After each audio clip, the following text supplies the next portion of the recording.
People want to be told that there's a guru who can divine the future. It's the same with diet and supplements. It's the same with all sorts of other areas. People want to be told what to do. And unfortunately, in the investing world, a lot of people market towards that desire of certainty.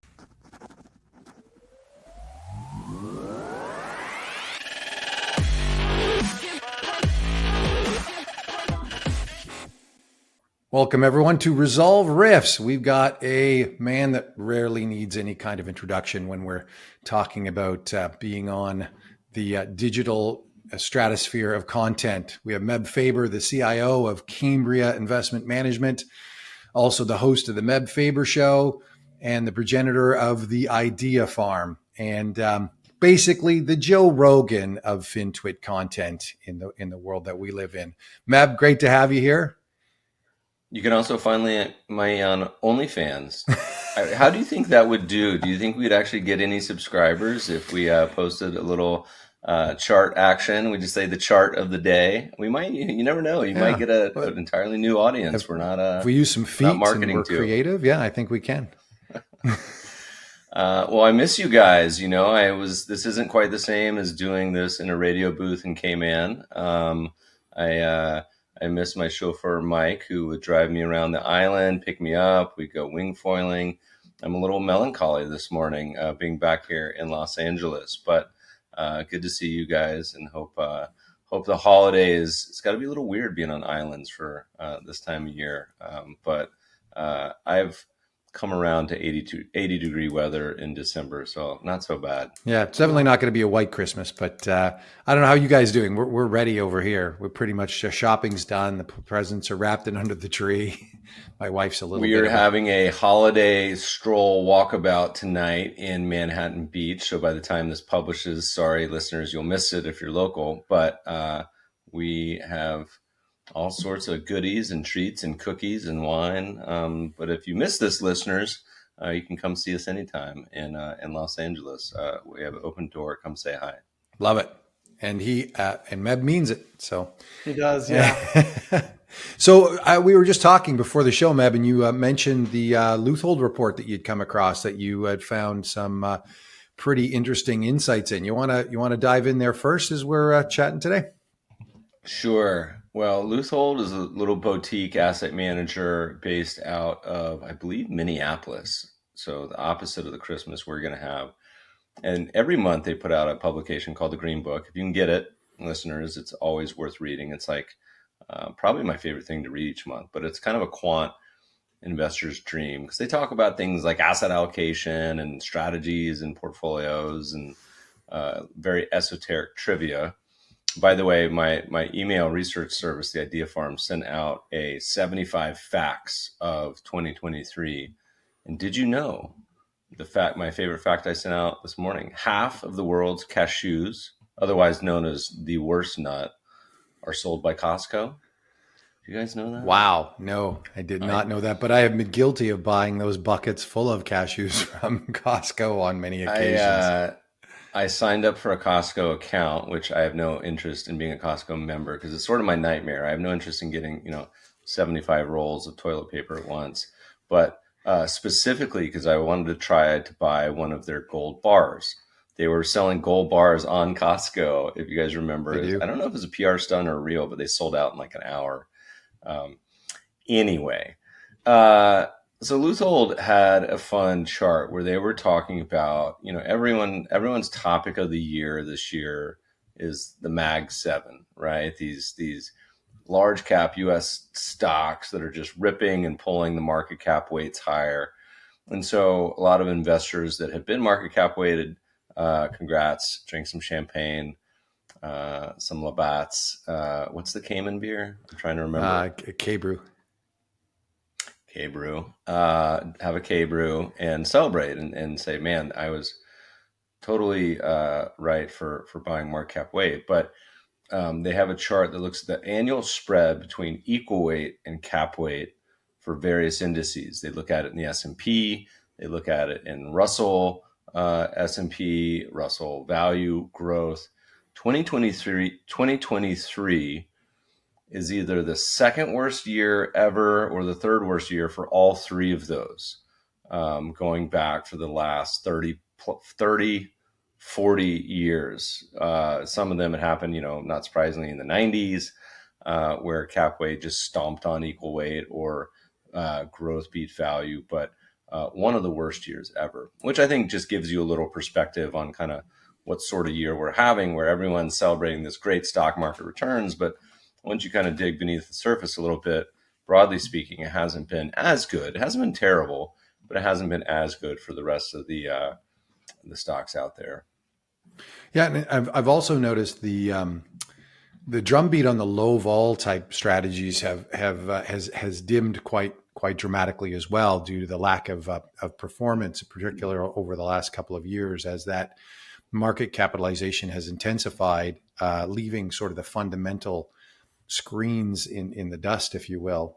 And just it's sort of the apotheosis of a trend that we've seen over the past kind of 10, 12 years, right? Where you've got a very narrow group of primarily tech leaders, mega caps or ultra caps that completely dominate the returns of the index. And it requires a leap of faith that investors haven't needed to make previously, right? Where, I mean, typically if you own an index, you genuinely do own. I mean, it's a Pareto distribution of market caps where, definitely large caps dominate small caps to a greater degree than you'd expect if the weights were kind of normally distributed.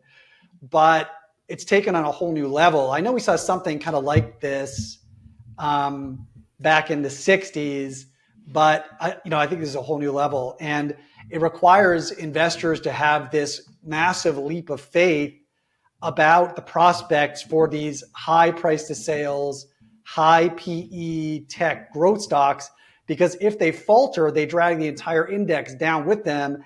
And it doesn't really matter how well the rest of the economy is doing or the rest of the constituents in the index are doing, because these tech stocks have so much weight, and they've sucked all the oxygen out of the other dimensions of the market.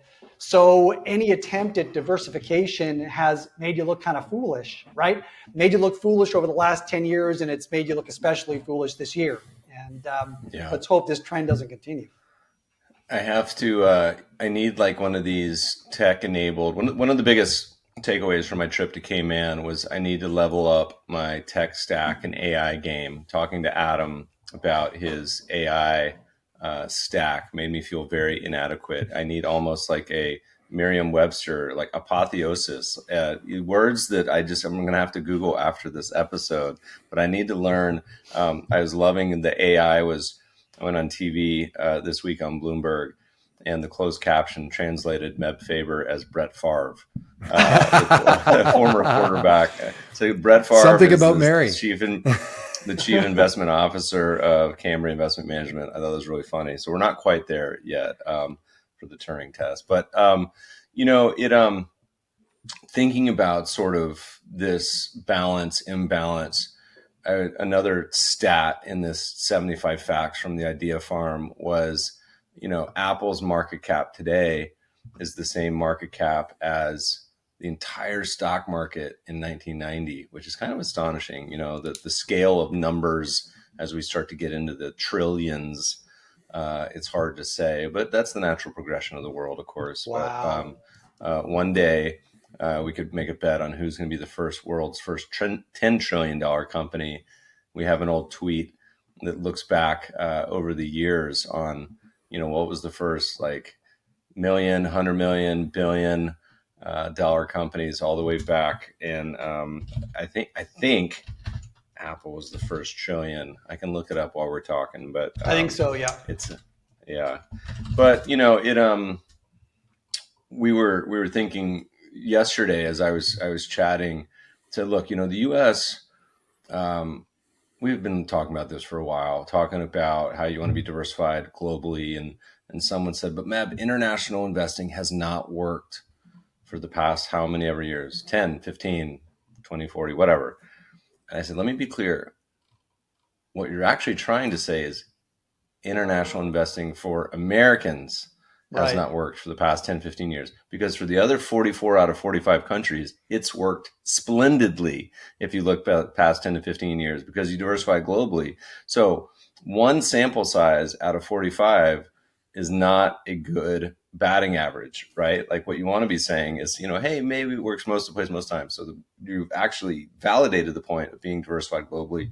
And we were looking, so for example, a lot of the Mag 7, um, in our foreign and emerging market strategies, our largest holding in emerging market strategies is like a 5-bagger this year, but it's a semiconductor stock. And so whereas value type of strategies tilt away from a lot of tech in the US, it's actually one of the largest holdings in emerging markets. So an interesting idea for people. They always seem to think very myopically about sectors and opportunities, but a sector in the US may look different than a sector in, say, emerging markets. And so there's really opportunity everywhere. And looking to a single geography, the US, for example, being of the developed market countries, the country with the least amount of revenue from outside of its shores, from international, which is usually the reason people give for you're diversified in the US, which is actually the least of all the countries. So having a global perspective, as we turn the page here on 2023, we think is a big opportunity, of course, in foreign. The old JP Morgan guide to the markets, which I love, they have one chart that's like a mountain range, and it shows when it's flipping between foreign and US outperformance. And they finally declared the US outperformance is over. And there's this baby tiny little sandhill next to Mount Everest, which is the giant US performance since 2009. We'll see if it flips again, because this year foreign is definitely not kept up with the US, but it's done decent. So we'll see what next year brings. Well, foreign cap weighted, I think, have outperformed US equal weighted, right? Again, just back to the complete and utter domination by US mega cap tech. As you know, everyone sort of thinks the entire stock market is doing well, but under the surface, it's a much more nuanced picture. Yeah, and I think the whole valuation idea is to, understand that when you have high valuations, you've pulled future returns into today, and when you have lower valuations, you have potential returns waiting for you in the future, which is very counterintuitive and emotionally very difficult for investors to handle. To say, well, how can I leave what's treated me so well, what I like, know, would love, trust so well? How am I going to make a break from that? And because if I would have made a break last year, or the year before, or the year before, or the year before, it hasn't really paid return dividends, if you will. And so you end up in that cycle of the turkey, trusting the turkey farmer. Thanksgiving does eventually come, as we know, and often lasts for decades at a time. And so if, as you say, Meb, if you've had a wonderful run, maybe it's time to crack some champagne or a Cambria or a Labatt, and maybe look at rebalancing the portfolio a little bit. I think the other thing that tends to be lost is that portfolios seem to resemble this zero rate environment allocation. And we are not in that zero rate environment anymore. Late 2008 to early 2022, you had basically a time frame where the risk-free rate was incredibly low. And so the option to invest in bonds or fixed income securities in order to buffer an equity portfolio in times of growth shocks was less appealing, but that's not where we are today. There are yields out there that are somewhat attractive and can help create a more balance in the portfolio and pay you while you wait, and pay you a pretty handsome yield. T-bills and chill. That was kind of the theme of this year. Bonds is interesting because bonds obviously have gotten decimated. And we have talked to a lot of investors. I said, if US stock market was down 50%, people would be losing their minds. Social media would be intolerable. And I said, it's funny because no one seems to be batting an eyelid about a lot of these long-term bonds being down 20, 30, 50%. and it's actually the first year in 100 years where the U.S. long bond will be, knock on wood, we'll see what the year ends, down 3 years in a row. It's actually pretty rare for, the second time ever it's down three in a row. The first time was late 70s, early 80s. It's pretty rare for these big asset classes to go down 3 years in a row. For 5-6 years in a row on sectors, industries, it's different because they're extremely concentrated. But for the big asset classes, S&P 500, bonds, commodities, less so commodities, but we're right on the verge for 3 years for a positive negative yield in the long bond this year. So we'll see if it happens. But part of that, if you look back at when it happened then, totally different environment, obviously in the late 70s, early 80s than today, but some rhymes as well. But you would think people would be losing their mind more, but I think people don't really think in terms of bonds as actually even having capital losses, right? Like I don't even think they think bonds can lose money. And if you look at tweets I have about it, people are like, well, yeah, but I'll get paid back at par. And I said that, that's not how this works, right? That's not how any of this works. Like, what are you talking about? But I think it's a different mental bucketing for bonds than it is for stocks. Because if the market was down 50%, people would be a totally different but that mental reaction. bucketing actually makes it a greater mystery to me, because that's supposed to be the safety side of the portfolio, right? It's supposed to be the side of the portfolio where investors can count on steady Eddie with no major drawdowns, right? I mean, that's the way that they're sold. That's the way 60/40 is sold in terms of KYCs and growth or aggressive growth, balanced conservative mandates. They all emphasize greater allocations to bonds as you get more and more conservative. Here, it's the more conservative allocation that's down, depending on your duration, 20 to 50%. And nobody seems to care. But like you said, if equities were down 20 to 50%, then the tone of the media, and I think the general psychology of,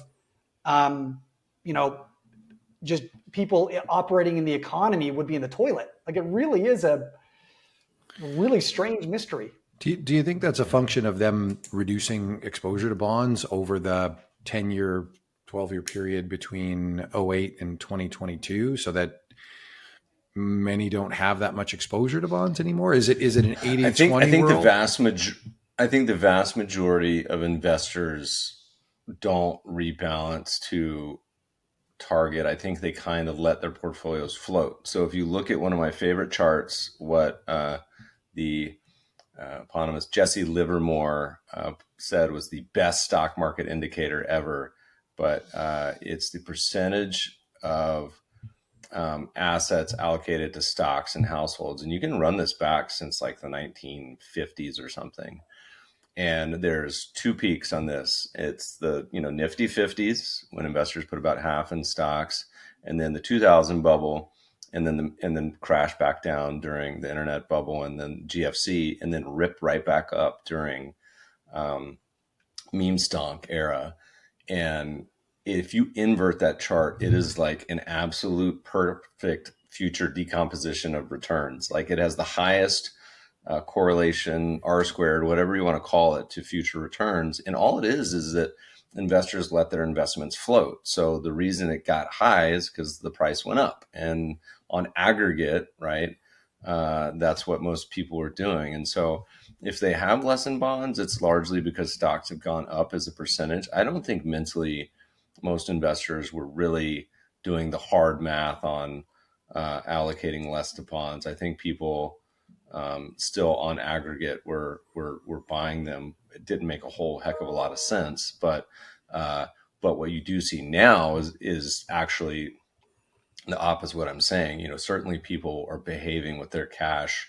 Money markets, you've seen explosion in assets, and I think people see this almost as like winning the retiree lottery all of a sudden, where they're like, oh my God, 5% yields. I haven't had this in 20 years.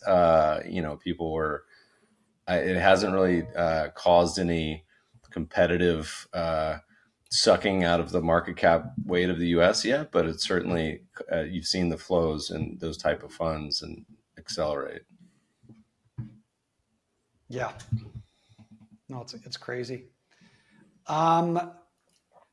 So shareholder yield, man, like I remember when you first published on that concept, and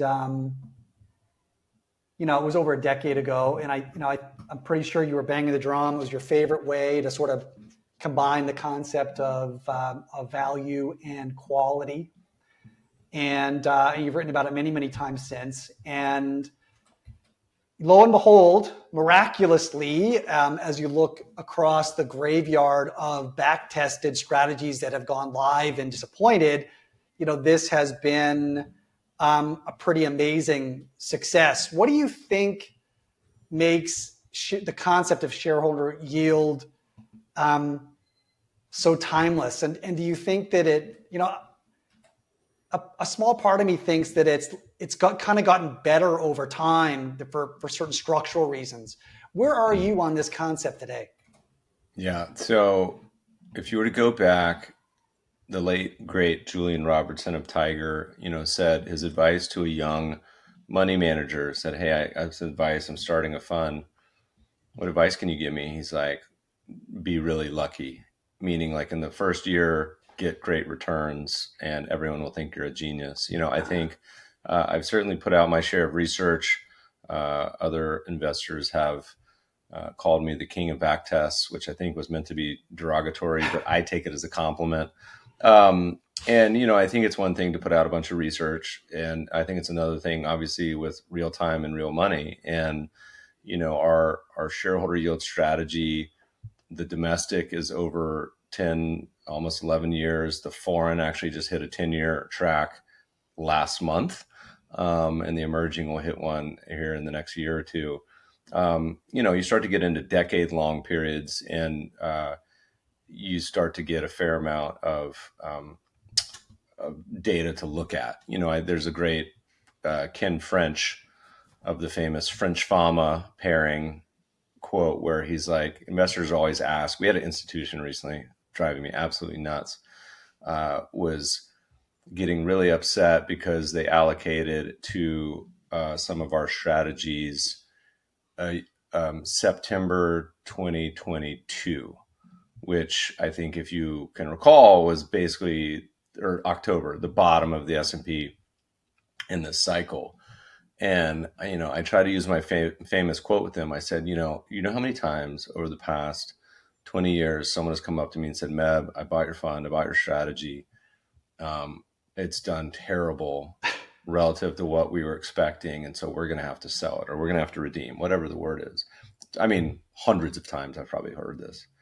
And the number of times someone has said, "Meb, I bought your strategy, bought your fund, and it's done so much better than expected, we have to sell the allocation." I've heard that 0 times. And it's happened, by the way. So our oldest strategy is the number one performing strategy in its category over the past decade, out of hundreds of funds, one of the best performing funds in the entire market. You know how many people have sold that because it's done so well? 0. What most people do is say, and you know what? You're very smart. You're brilliant. I love this strategy. We're going to allocate more. So part of this whole discussion that's challenging, and you guys know this, on process versus performance, everything to do with how a fund and strategy will do. The short term is often very much noise. And so the French quote was, he's like, people are crazy to draw inferences for asset classes and strategies on 1, 3, 5, even 10 years of data, which is so hard to say to people. I mean, if you say to the average Japanese, "Hey, stocks for the long run," I say, "What are you talking about? Stocks have literally gone nowhere for 30 years. Why would someone invest in the stock market? It's a big fat 0. So anyway, I think shareholder yield, which is the concept of value investing, but also companies that distribute their cash flows through dividends and net buybacks. The key unlock here was that there was a very real structural change in markets where companies started buying back more stock. And if you're a high yield investor, a dividend investor, or even just an investor across the market, and you ignore that data, you're ignoring a very key piece of information on how companies use their cash. And so I think you can model this out historically. Shareholder yield historically in the back test looks much better than any yielding strategy you can come up with for 100 years. And I think, if I recall, I don't think there's even a decade where the higher dividend yielders outperform the shareholder yield companies, because the shareholder yield, it's all well and good that it's buying the companies that are doing buybacks and cash distributions, but it's also avoiding the ones that are doing share issuance. And share issuance is one of the absolute worst places you can hang out if you're a stock investor, is a company that's consistently issuing shares and you're getting diluted. It's one of the worst ways to invest. But if you don't include that information, it can be pretty suboptimal. Anyway, so the strategy right now, as we're drinking that champagne at year end, one of the crazy parts is it's done great over the past decade, but the discount, so as a value strategy, it should have a discount to the overall market. But these discounts kind of move over time. It's one of the I can't say one of the highest. It is the highest over the past few months that it's ever been relative to the category and broad market. This is also true in foreign. This is true in emerging. So this value trade that everyone's talking about, to me, seems like a pretty obvious opportunity right now. And normally over the number of years, I would say foreign and emerging are cheaper than the US on market cap weight. And that, that's still true. But on the shareholder yield, you're only selecting 100 or 200 companies out of thousands. All three actually look pretty great. Now, we've seen this because of a lot of the studies and charts that show that small caps have underperformed large caps, and it's going back to like, close to record, levels where small caps have done so poorly. So I think the combination of all these sort of overlapping circles, if you do the Venn diagram, small cap, value, shareholder yield, is setting up for a pretty exciting future on as far as prospective returns, certainly relative to the market cap weight. But we'll have to do this again in 2030 to see how this all played out. It is astonishing how much better the shareholder yield screens did than than basically all of the pure value screens over the last decade. I garner a fair amount of humor though from when people will look at the various ones and they'll be like, you know what, price to book is a garbage statistic now, for various reasons, and here's why it's changed over the years. And then sure enough, price to book will come raging back and have a great year. And I think in value in general, when we're looking at value, quote, we just want to be in the right side of the universe. We just don't want to be in the expensive part. So people love to get to the, second decimal when it comes to valuations. And to me, it's more of like, are you over here? And for those listening on audio, I'm pointing to one side of my office, which is now a wrapping room, or are you over here, which is the other side of the world? So, and that's the same thing with the buybacks too. It's like, it doesn't matter if you're buying back 10% of your shares per year or 8.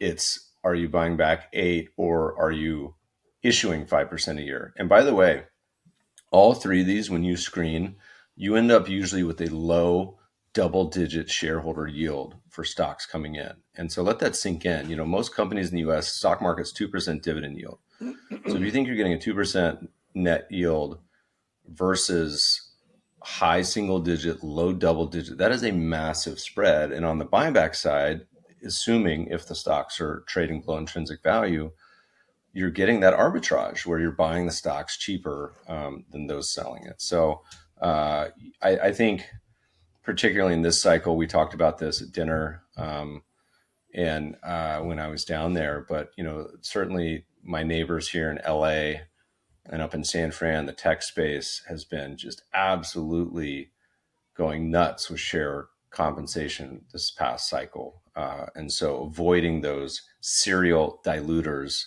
and aiming for the cannibals, as the late Charlie Munger would have said, I think is a pretty thoughtful way to go about it. Yeah, there's that I think that issuance portion of the shareholder yield, it has a certain magic to it. I mean, if a company is buying back their shares, obviously they're enthused about their own shares. They're also a bid in the market, taking those shares out of circulation. And so there's a number of layers and dimensions to the strategy that can create some interesting feedback loops that aren't necessarily considered in a price to book type structure. Yeah. The thinking about this in terms of a philosophy, I think no one gets it more than Uncle Warren. They often end up owning a lot of the stocks that we own. I did a fun poll last night on Twitter. As you guys know, I love my Twitter polls more than anything in the world. And I love to kind of point out cognitive fractures that people have. And I said, okay, investors, this is a riff on an old one I did, which is, I was like, do you think you're a better investor? Do you think you're a better stock picker than Warren and Charlie? And everyone's like, no, they're way better. And then I was like, next was like, do you own Berkshire or replicate their stock picks? And everyone's like, no, of course not. I said, well, do you see the disconnect here? It's like, you think you know that they're better. But then last night, I was like, at current AUM levels, would you rather have Ted, Todd, and Warren managing your portfolio? So they have to hang out in their large cap world because they have hundreds of billions of assets under management. Would you rather own the S&P for the next 10 years, or would you rather do it yourself, which we all know is just a dumpster fire? There's no chance anyone has a chance there. And the answers were 43% said SPY, and then the other two were close. Todd, Ted, Warren was 30%, and DIY was 27%, which I thought was funny because I give both of those zero chance of beating Todd, Ted. I was like, dude, I can't even remember which one's Todd and which one's Ted, but one of them has like a $300 million RIA because they put all their money in Dillard's or something and like has compounded at like 30% a year for like 20 years or something. Anyway, I just think it's funny. Yeah, the cognitive dissonance is real. Yeah. So yeah, as year end, I mean, I think to me that's, I think the two big opportunities certainly is value. I love emerging markets as they've been somewhat forgotten. I know you guys are Canadian, so gold is hanging out at all-time highs. Doesn't seem like it really wants to make its move yet, but it seems to be making a third, fourth, fifth, sixth, seventh top. I don't know what's the record for most rounded tops before breaking out, but it's right there. It's trying to set it. Yeah. Sorry to interrupt, but I did want to take a quick second to remind listeners that while we do absolutely love providing our audience with world-class guests and weekly investment insights, we wanted to remind you that we actually do our best work outside of this podcast. And we try to do this by providing cutting-edge, globally diversified, and systematic investment strategies that are designed to be broadly non-correlated to traditional equity and bond portfolios. So we actually manage private and public funds, as well as bespoke, separately managed accounts for investors that seek the potential to smooth out portfolio returns in the long run. So if you do want to see that theory that we've been talking about put into practice, please do go ahead and check us out at investorsolve.com. Now back to the podcast. So what else is on y'all's mind as we enter the end of the year? I was going to say, I mean, Mike, you mentioned before we started recording about the fact that this is the time of the year when all of the investment banks and the asset managers put out their 2024 forecasts, right? And it reminds me that we used to publish an article every year. I think it was called Predicting Markets or Marketing Predictions, right? Yeah. Where we went through all of the literature on market forecasts, right? And for those who don't already own it, I always recommend this. I think this is my top most recommended investment-oriented book, Behavioral Investing by James Montier. And he goes thick. through. You can also kill some large insects with that book. It weighs like 15 big book. pounds. Yeah.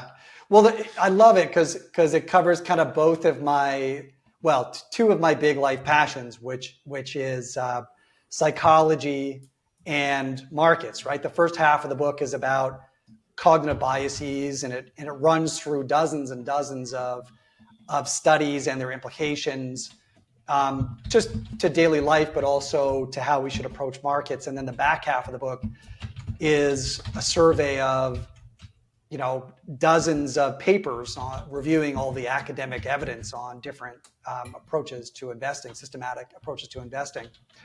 But it lists, there's a whole chapter on how poorly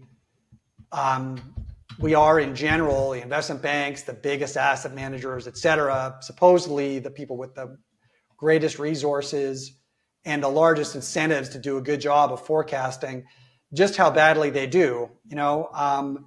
The forecast for next year's equity returns, at the index level, if you compare it to just the average, actually has negative predictability. The same for bond yields, the same for earnings. They bring up this Fed paper.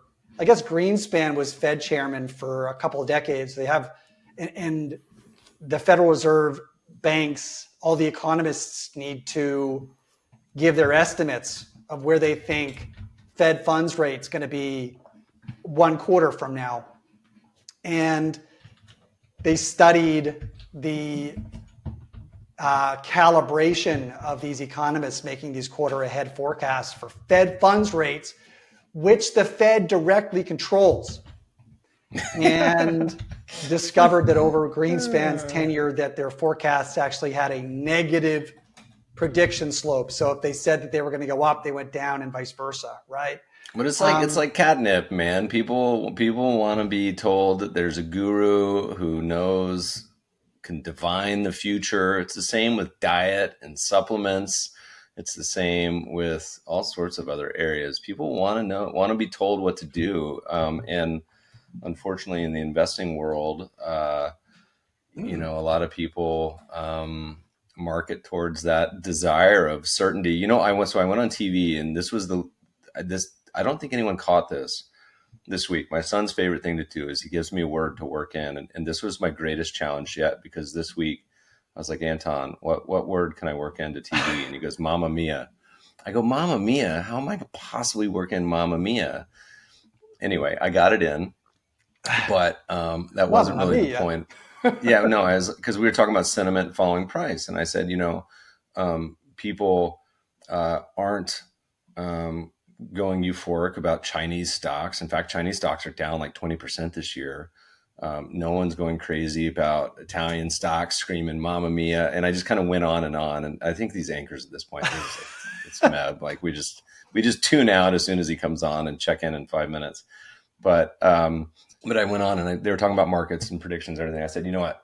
And I've always wanted to say this on TV. I go, most investors, and I'll get the exact specifics wrong. I said, due to these low volatility markets, most investors are happy and complacent, because what most people see, what you hear every day on CNBC and Bloomberg is, in these uncertain times, in these high volatility markets, and then they give a prognostication. I go, but that's not true. I was like, the VIX went from like 23 to like 12 this year.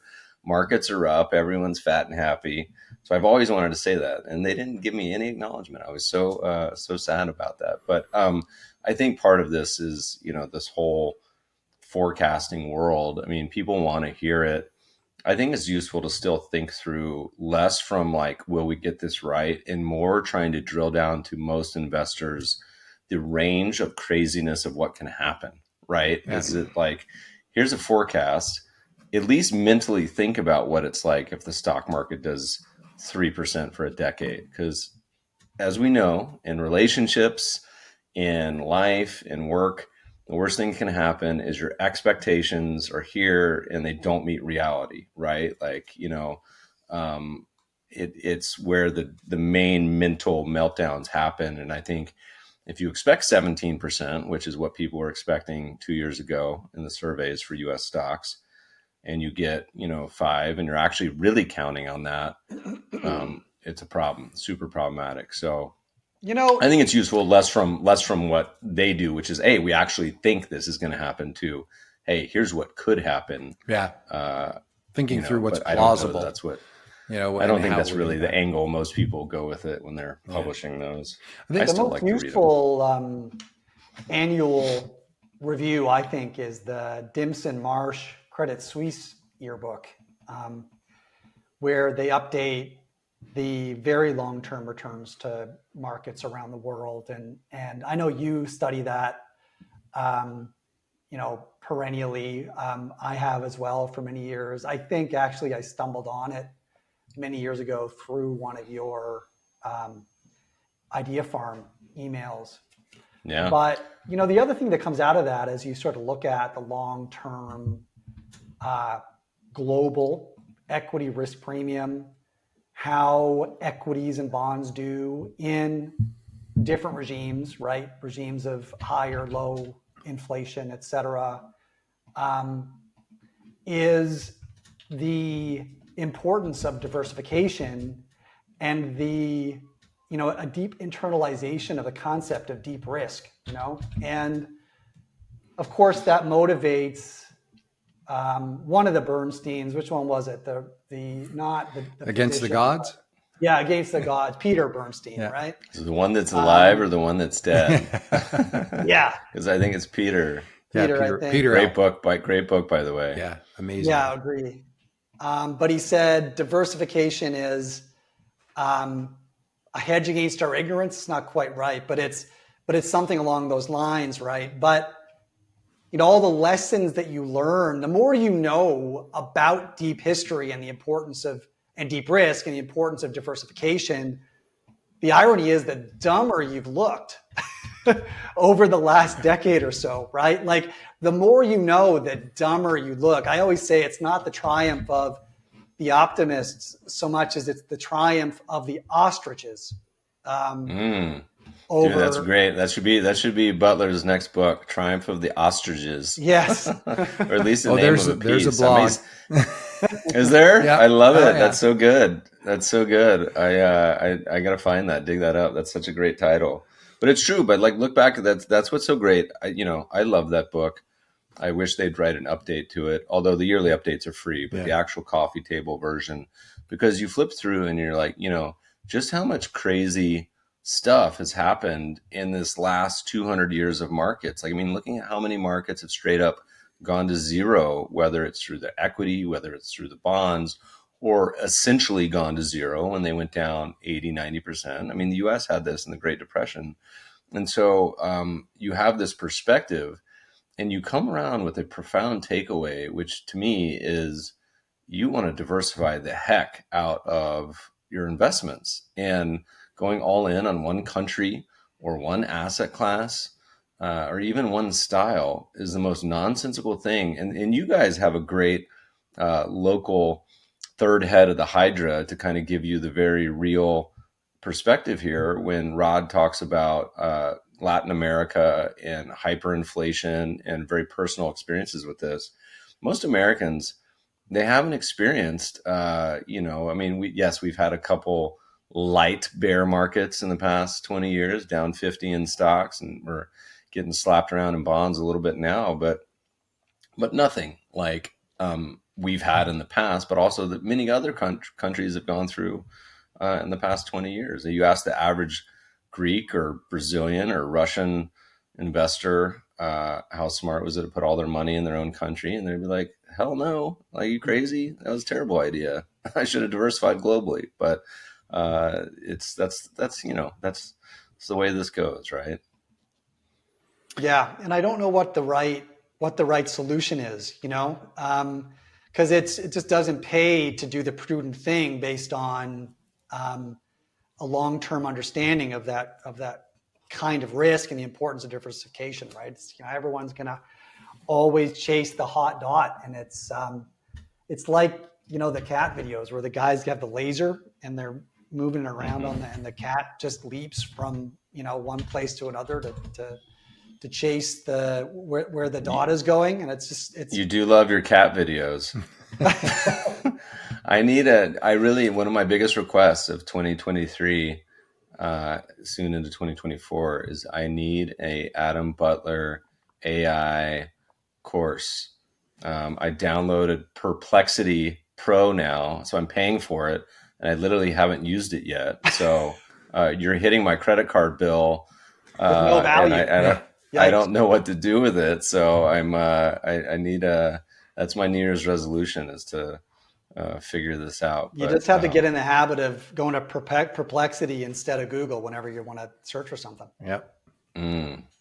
Okay, I'll It's try just it. a I'm going to set it habit. as my homepage and force that Exactly. function. Well, I think the some takeaways from the last bit of conversation, right, is on the prognostication to remember that, the holder of the narrative of the moment is a fickle torch to bear, and it's transient and unpredictable. And there are new narrative kings crowned constantly. And if there were a narrative king that was always the king, everyone would follow that person, and the reflexive nature of markets would eliminate that edge. So we need to kind of eschew the predictions and have some sense of humor about them. And as you guys said, you've got to maximize the idea of diversity through the portfolio. But I want to come to a couple of other things. You got to think about balance, and then you got to think about risk management throughout the portfolio, so you're not allowing the maniacs to run the asylum and just run you over in a period of time where, a high volatile asset that you're holding too much of just because it's grown to a too large an amount runs you over in your portfolio. Maybe I'll throw that back to you guys. What do you think about balance, Adam? Thinking about balancing both, asset classes, risk premias, strategy allocations. Give us some wisdom there. Yeah, well, I always think about diversification as being a combination of two things. One is holding things that in the portfolio that are designed to do well and do poorly in very different environments for different reasons. That's diversity. And the second component is balance.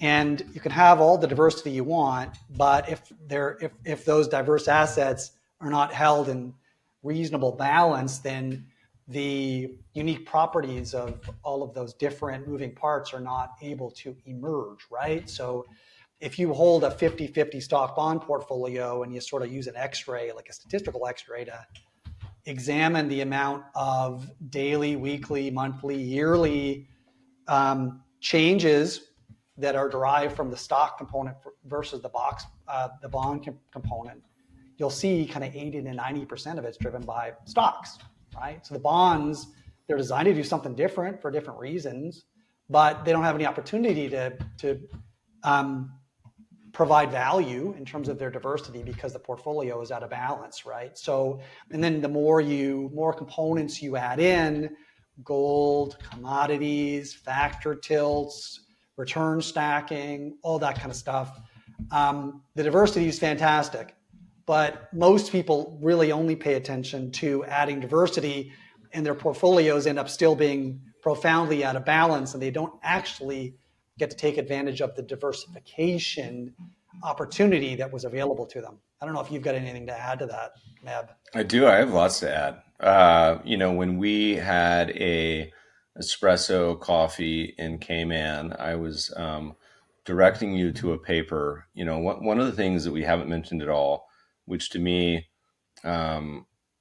is the number one diversifier. So when I talk to American investors, I usually say three things. I say, first of all, you're heavily concentrated in U.S., and this applies really to anyone around the world. So if you're listening to this from a different country, this applies to you too, because everyone puts most of their money in their home country. So they're home biased. They put all their money, for us, it's U.S. stocks, U.S. bonds. Second, so first thing I say, you need to have a global approach. So at least diversify globally. Second is almost no one has any real assets. You guys are Canadian, so you do a better job of this, but having real estate, commodities, tips, those type of investments, farmland. And then the biggest number one diversifier is this trend following managed futures component. And to me, the evidence is you cannot argue with the evidence on this being an absolutely fantastic diversifier. And in fact, so the paper I'm going to guide the listeners to was called A Match Made in Heaven, where AQR was talking about pairing private equity, which if you're a public market investor is basically small cap value with a little leverage, either on your balance sheet of the stocks or actually the portfolio leverage, same difference, matched with managed futures. And it's funny because both of those are very long volatility type of strategies. And I put on Twitter, over the years, I was getting into it, positively getting into it, debating with, I think it was Dave McClure of 500 Startups, maybe it's Jason Calacanis. And I said, I don't know a single venture capitalist or private equity guy who invests in managed futures. And I'm like, it is the perfect. I was like, in fact, you should probably put most of your portfolio in this because it's the perfect complement, yin yang, to this equity portfolio. Because this equity portfolio, what's the biggest risk to a VC? Is you go through a long bear market, funding dries up, exits dry up, multiples come down, your stocks are down 50%. So like a Tiger Global. I was like, Tiger Global, they should have put half their portfolio in managed futures and they'd be fat and happy. And on top of that, you have more money when the valuations are low and all these secondary transactions are going off at an 80% discount. It's like win, win, win, win, win.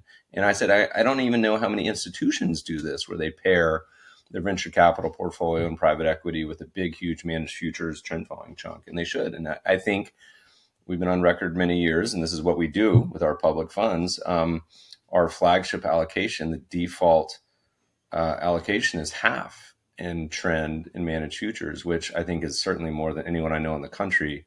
But most people, even if they get to 10, 20%, they feel like that's a ton. But even in that point, I think it moves the needle. So I think when you think of diversification and balance, so many people think they're balanced.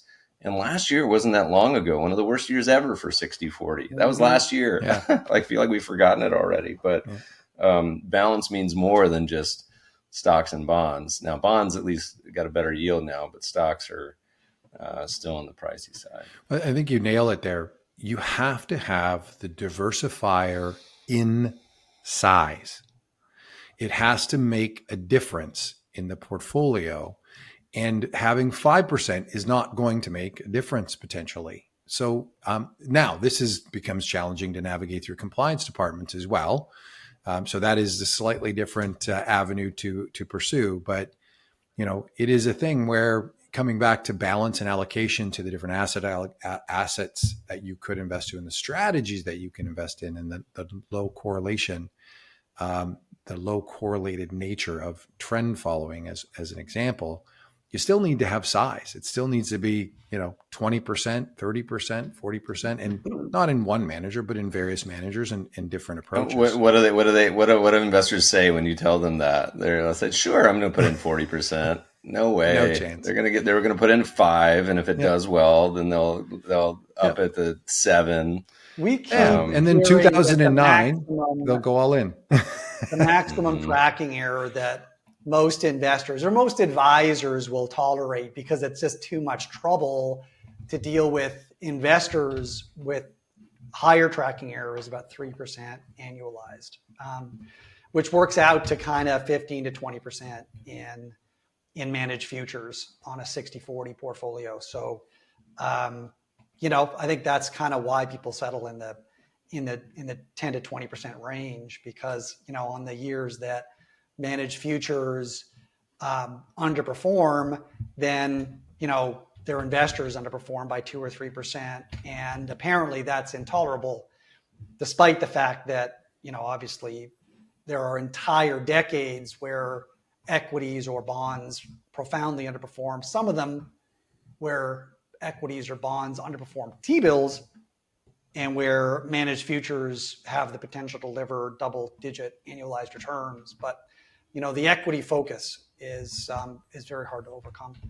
But to that point, Adam, that's why we developed return stacked strategies. And that's why if listeners are looking at, just take a look at returnstack.com. There's a bunch of portfolio solutions there where you're stacking the diversifier on top of the beta that like, and trust, and have had it around for so many years. So you get a little bit of your cake and eat it too. Have you guys tried this angle when you're talking to people? Because I'm always trying to think of going back to the Montier behavioral hacks of like how to describe this in a way that will resonate with people. And I feel like advisors, I often describe or talk about allocating to certain asset classes or funds where it gives them comfort in, it's like, look, you got a bunch of clients. Last thing they want to see is a bunch of stocks or funds where it's like, I'm investing in China or Turkey or Russia, right? Like, emerging market fund may give you a little cover for that because it invests in a lot of them, or maybe a globally diversified is even better. So it's like almost like you're kind of hiding it. And managed futures, the return stack, one of the nice things, this is probably not your marketing angle, but I like it, is you're kind of hiding the managed futures component. You're giving it to them in a way that they don't necessarily, it's more palatable. And I've come to appreciate all sorts of different ideas and hacks to get people to behave in their best interest. What I like to call the anti-Robin Hood approach. So instead of leading you to the casino and slaughtering you, you're actually just saying, hey, we're going to lead you at every fork in the road. We're going to try to take the right way to go. It may not be explicit, but I think that's one of the reasons so many of these funds and strategies that will couple some of the ideas have been successful. And I think you guys are going to be very successful with these strategies. We call it cloaking. Cloaking. There you go, man. You guys are always one step ahead of me on hiding. I'm not nearly as good as cloaking. Sorry to interrupt, but I did want to take a quick second to remind our listeners that the team works really hard on these podcasts. We spent a lot of hours trying to get the right guests, and we do a lot of prep work to make sure that we're asking the right questions. So if you do have a second, just do hit that subscribe button, hit that like button, and share with friends if you find what we're doing useful. Thanks again. Now back to the podcast. But it's funny. So listeners, as we talk about year end, I think, and talk about ways to, I think Morgan Housel does such a great job of this, but ways to really speak to someone in terms of getting them to really grasp a concept. And I think the one that we use so often, but at year end, so I think it's timely, is thinking in terms of your portfolio by starting with a blank piece of paper. Like pull out a blank piece of paper, write down what you would love to see your portfolio if you had a cash balance and you're allocating for the first time today. And it's almost never what you hold, these legacy funds.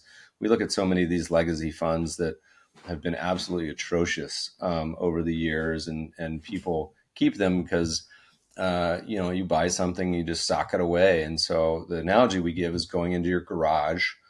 For those that don't have a garage, go into your closet and say, all right, if my closet was bare, if my garage was bare, would I go out tomorrow and buy all of these things again?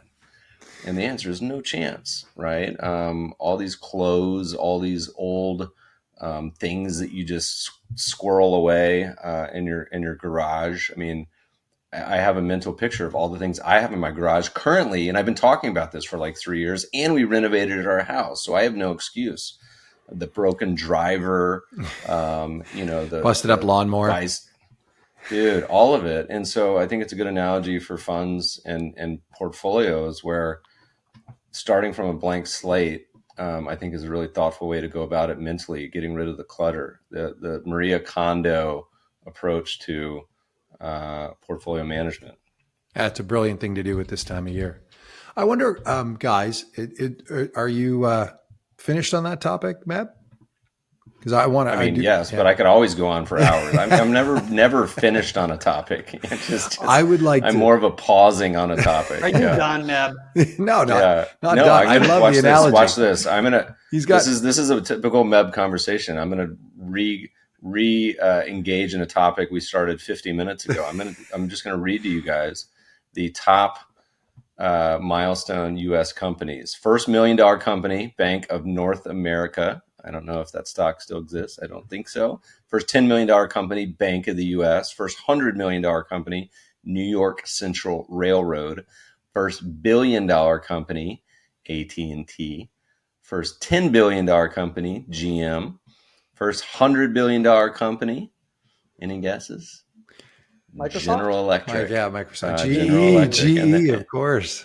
Yeah, and then trillion was Apple. So love it. There we go. All right. Well, sorry. No, I just want to make sure. Do you still have the snowblower from Colorado in the garage in California? No. So it doesn't go quite that deep. Although I was driving around LA and I saw someone with the old school manual, not mechanical, like the push mower, lawnmower. Yeah. with no gasoline, no electric, is just like the blades. circular. I was like, wow, I don't know if I've ever seen one of those in the wild. That's awesome. I've used one. I grew up on a farm. Oh, man, my it goodness. was a rough day That's like when a we lot of ran out of work. gas and you had to do it by hand. Yeah. I did want to talk about, because we here are largely systematic in our approach to investing, I wanted to maybe run by the question with you guys of what are the key principles of the systematic approach that drew you to it, and why you like it so much. I'll go first because I've got a couple, just so you guys can give it some thought as you go through it. But for me, it was, the ability to enforce some discipline and more consistent decision making. It was, the ability to have some sort of process to deal with not only the buying of something, but also the selling of something and managing the risk around it. The discipline also brings this ability to force you into uncomfortable trades or positions that are ahead of the narrative. There is no narrative yet, and the trade isn't crowded in any way, shape, or form. But you're alerted to it by some sort of whatever your systematic nature of investing is. It also forces you out of those crowded areas where the narrative is so intense. Yet whether it's the trend is passed or the actual investment thesis is passed. So, those are some of the things that really drew me to a systematic, decision-making process. Some of the things we talked about earlier, and we didn't mention Tetlock, Adam, and how, go through the process of why you want to make these systematic decisions. But, once you get to, I should systematize my decision-making process, those were some things that really kind of drove me to heading in this direction. And maybe I can throw this back over to you guys, and you can kind of go through what were your top considerations in kind of moving towards a systematic approach of thinking and investment decision making. I'm gonna add something quick, and then I'll kick it over to Adam. I mean, the funny part of this is like, if you're not systematic, what's the alternative? So you're gonna just wake up every morning just like investing based on like what you feel is gonna happen? Like, absolute, what a total nightmare. The usual route that people arrive at systematic is, the vast majority is, they lose a bunch of money doing a bunch of dumb stuff. And that was my route, certainly late 90s, early 2000s. And it says, this is just unworkable. How am I possibly going about this with all this time and money wasted thinking I'm George Soros, and so to me, it's usually people arrive at the promised land. Sometimes they never do, and they're continuing to muck around many decades later. And I think if investors had to, one of the best things brokerages don't do is give investors a very clear compound return on their assets, right? Like, you log into your brokerage account, it's never like, here's your return, including money in, money out, right? They never do that, and for good reasons, because probably you'd be like, God, I'm this bad at this. No wonder my number never goes up. Anyway, I'll kick it over to Adam. Well, I mean, the irony is that your paper, A Quantitative Approach to Tactical Asset Allocation, in 2000, and I think you wrote the first draft of that in 07, if I recall, right? And I think it was even 06. It got published in 07, I think. right. But anyway, pre-GFC, going back to our lucky topic. Well, yeah. So in 07, I still thought I was smart. In 09, I knew I wasn't. So, then I was sort of ready to go looking for alternatives. And that's when I came across that paper. So that was a big catalyst for our, the migration of our thinking from largely trying to outsmart the market and have a deeper understanding of the narratives than anyone else, to applying systematic thinking. And, that led to Taleb and Black Swan and Fooled by Randomness and Tetlock, Expert Political Judgment, and then, all the seminal work by Paul Meehl. I mean, once you actually go, and like I already mentioned, Behavioral Investing by James Monte, once you go through the mountain of literature on the benefits of systematic decision-making versus discretionary decision-making. And I think we should probably not kind of straw man the alternative, right? Like, I don't think people who don't invest in the systematic funds exclusively think that their portfolio managers are waking up every morning on a whim, figuring out what they're going to do today based on what they think about in the shower or whatever. I think they perceive that there's some kind of quasi systematic process, but ultimately there's a human in a chair making a decision about what we're going to buy or sell today and how much. And I think a really cool example of how unhelpful that is the study that Joel Greenblatt performed, which we've highlighted a few times. So what was he? Yeah, so Gotham. He ran Gotham Asset Management. He wrote the book, the little book that beats the market. And Gotham also ran separate accounts and sent signals about the stocks that investors should buy or sell.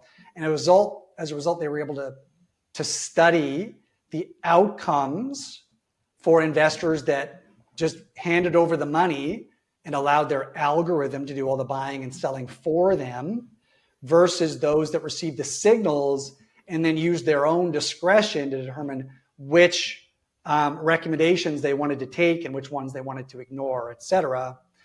And after several years, when they evaluated the relative performance of the two, those who followed the signals automatically by just handing over the money to Gotham and letting them run the accounts dramatically outperformed the market and dramatically outperformed those who imposed their own discretion. Those who imposed discretion not only underperformed the market, but also had negative returns, if I recall, right? So, so much of the literature actually suggests that any attempt by a human to impose their own discretion on an algorithm that has demonstrable skill only degrades the results, right? So, these are really hard people to take, right? There's algorithm aversion is a real thing, but all the literature very, very strongly and confidently indicates that following rules makes sense. Yeah, no, but yeah, I think it's true. Like, I think it's true from two standpoints. One is, like, if you look at the screens of stocks, it's so easy to be like, oh, I don't want to buy that. Are you kidding me? And one that we talk about that we've used forever, have held forever, is Dillard's. Like, who would ever want to get hot and bothered and excited about Dillard's? Like, my God, I haven't been in a Dillard's in probably 30 years. But also on the trend following side, it's such a great example from three stances. One, you've been in an amazing investment forever. Your identity is tied to it. I mean, and for me, like, I remember real estate being the first one, REITs, to roll over in 2007, I think, and being like, I don't want to sell this. Now the party's over. Like, come on, I don't want to sell it.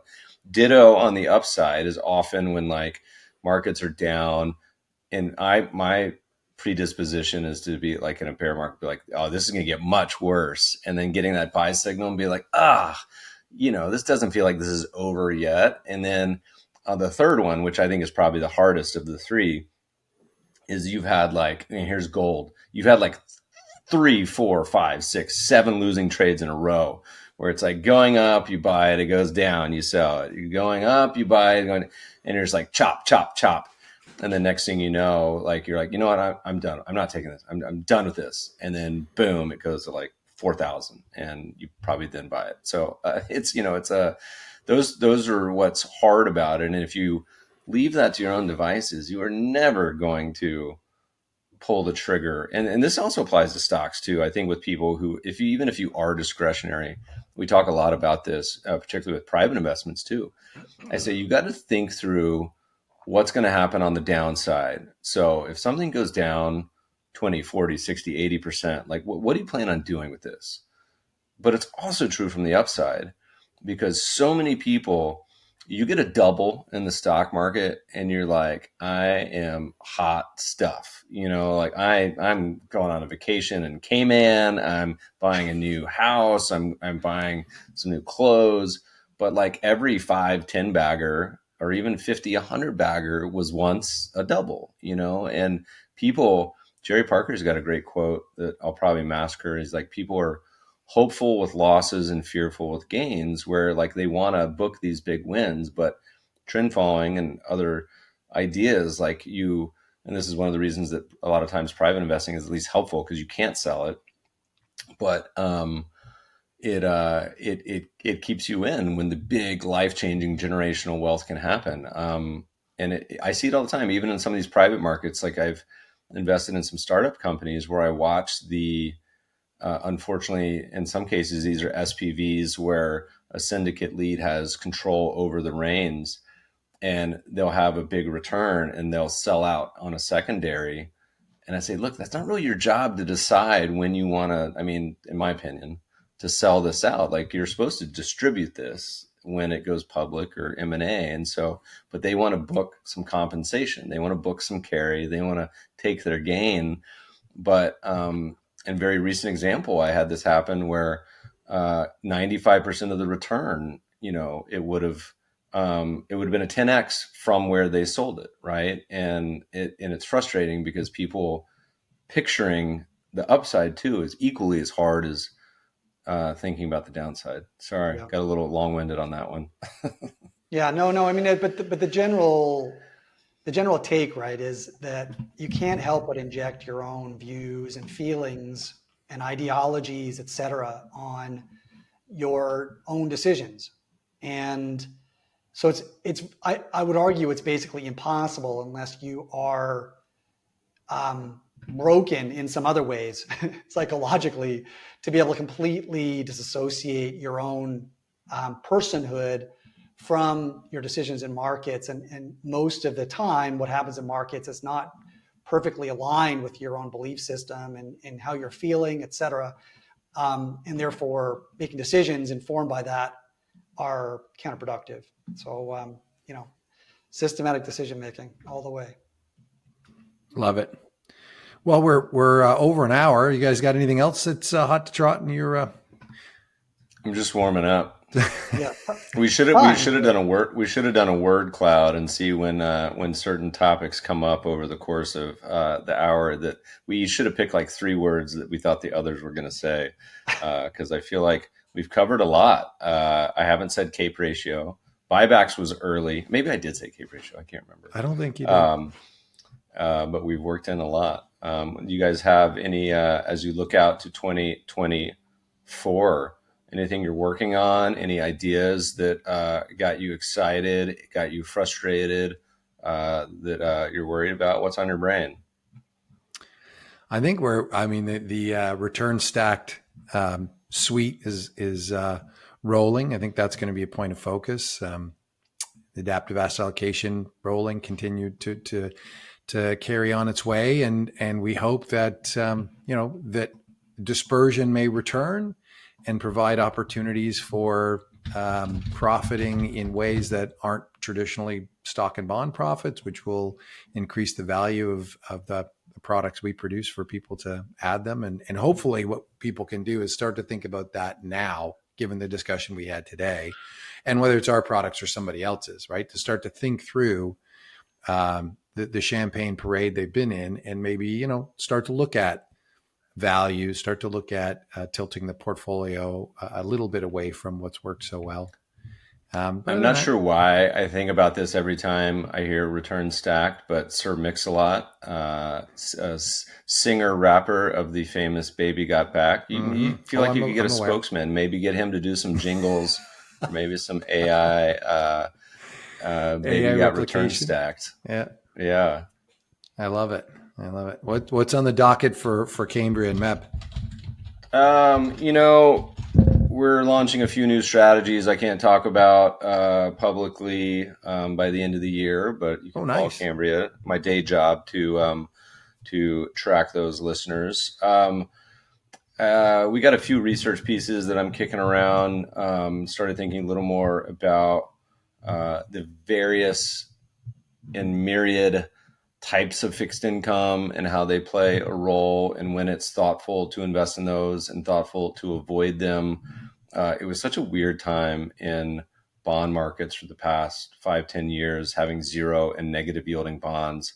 What an oddity that was. Hopefully that doesn't come back, but that was certainly a weird time to look back on. Anyway, kicking around some of those ideas, and for the next show, we'll come talk about them and give you guys some updates. Love it. Always a pleasure, sir. Have a very Merry Christmas. Thank you, guys. Come see us in Los Angeles. The door is always open. We'll take you out for a surf or a beverage or for some food. If Love not, we'll see you in Miami, I think, right? In February? Hope so. Awesome. All right. Merry. Thanks, man. Cheers.